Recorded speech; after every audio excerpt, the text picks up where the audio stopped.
भारत में हर साल करोड़ों रुपए के फेशियल्स और स्किन ट्रीटमेंट्स होते हैं, लेकिन उनमें से 70% ट्रीटमेंट्स कोई परमानेंट रिजल्ट नहीं देती। क्यों?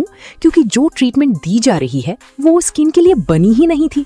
ऑयली स्किन पर हाइड्रेशन ट्रीटमेंट, सेंसिटिव स्किन पर हार्श स्क्रब, पिगमेंटेड स्किन पर सिर्फ फेस वॉश, ये सब होता है रोज। और इसका नुकसान कौन उठाता है? क्लाइंट भी और ब्यूटिशियन की रेप्यूटेशन भी। आज की क्लास के बाद आप कभी ये गलती नहीं करेंगे। आपका स्वागत है नवयुग डिजिटल एजुकेशन में और मैं हूँ सीमा प्रजापति।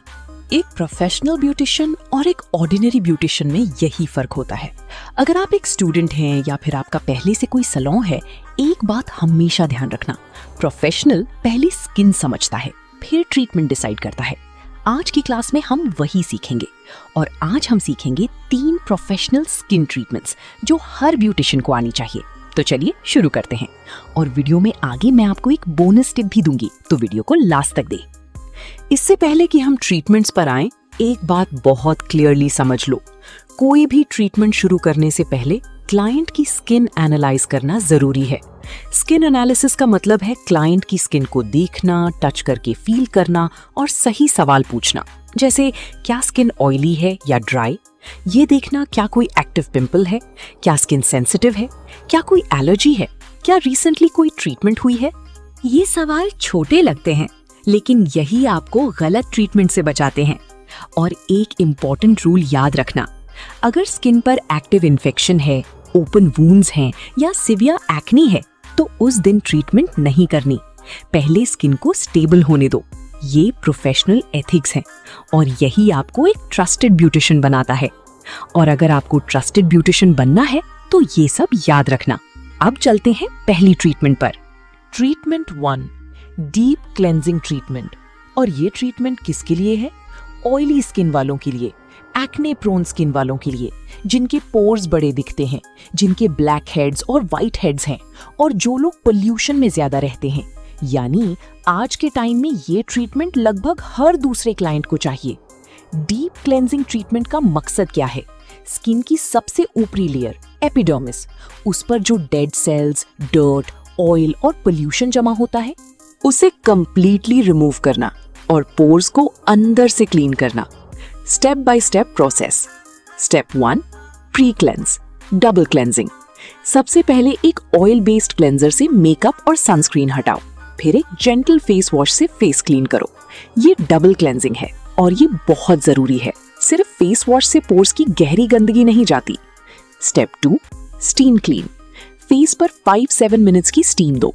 स्टीम से पोर्स ओपन होते हैं, यानी अंदर की गंदगी बाहर आने के लिए रेडी हो जाती है। स्टीम देते वक्त ध्यान रखो, क्लाइंट का चेहरा स्टीमर से कम 30 सेंटीमीटर दूर होना चाहिए। सेंसिटिव स्किन पर स्टीम टाइम कम करो, 3 to 4 minutes. Step 3, exfoliation. Steam के बाद एक जेंटल स्क्रब या एक्सफोलिएटिंग जेल यूज करो, सर्कुलर मोशन में लेकिन बहुत जेंटल। ये डेड स्किन सेल्स को लिफ्ट करता है और स्किन की सरफेस स्मूथ बनाता है। सेंसिटिव या एक्नी स्किन पर फिजिकल स्क्रब अवॉइड करो, केमिकल एक्सफोलिएंट बेटर होगा।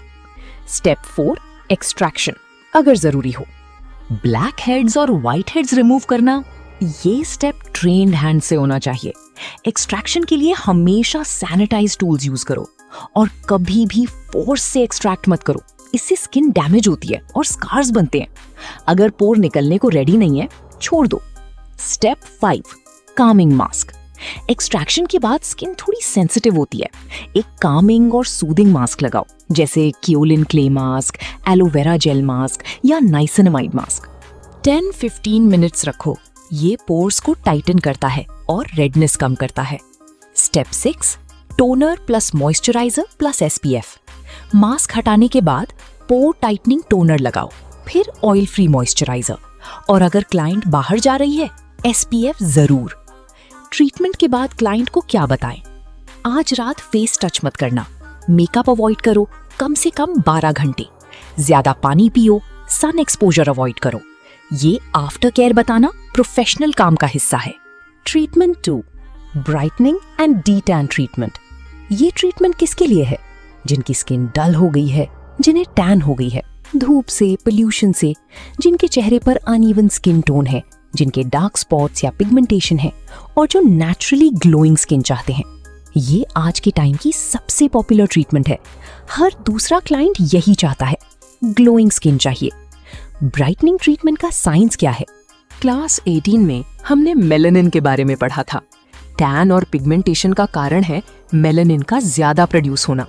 ब्राइटनिंग ट्रीटमेंट इसी मेलानिन प्रोडक्शन को कंट्रोल करती है और डेड सेल्स हटाकर स्किन की नेचुरल रेडियंस बाहर लाती है। Step by step process. Step 1, gentle cleansing. एक माइल्ड क्लेंजर से फेस क्लीन करो। टैन स्किन ऑलरेडी थोड़ी सेंसिटिव होती है, इसलिए हार्श क्लेंजर अवॉइड करो। Step 2, brightening steam. Normal steam में आप विटामिन सी सीरम की कुछ ड्रॉप्स ऐड कर सकते हो या रोज वाटर ऐड करो। ये स्टीम को और इफेक्टिव बनाता है। 5 मिनट्स की steam. Step 3, de tan scrub. एक ब्राइटनिंग स्क्रब यूज करो जिसमें इंग्रेडिएंट्स हो जैसे kojic acid, vitamin C, liquorice extract या पपाया एंजाइम। ये इंग्रेडिएंट्स मेलानिन को ब्रेक करते हैं। जेंटल सर्कुलर मोशन में 2-3 मिनट स्क्रब करो, फिर गुनगुने पानी से वॉश ऑफ। अब बोनस टिप, जिसके बारे में मैंने आपको वीडियो के स्टार्टिंग में बताया था, सही ट्रीटमेंट कैसे चूज करें। तो अब आपके पास 3 ट्रीटमेंट्स हैं। क्लाइंट आई, आप कैसे डिसाइड करोगे कि कौन सी ट्रीटमेंट देनी है? ये सिंपल चार्ट याद रखो। Oily skin plus blackheads plus pimples, deep cleansing treatment. Dull skin, tan, pigmentation plus uneven tone, brightening and de tan treatment. Dry skin, fine lines, dullness plus 30+ age, anti aging and hydration treatment. अगली यानी 21वीं class में हम बात करेंगे skin और makeup का connection, यानी अलग अलग स्किन टाइप्स पर मेकअप कैसे अप्लाई करें, स्किन कंडीशन के हिसाब से बेस कैसे तैयार करें। ये सीखने के बाद आपका मेकअप गेम कंप्लीटली बदल जाएगा। अगर आज की क्लास वैल्यूएबल लगी तो वीडियो को लाइक करें, चैनल को सब्सक्राइब करें और कमेंट में लिखें 20 डन। मिलते हैं अगली क्लास में। Take care.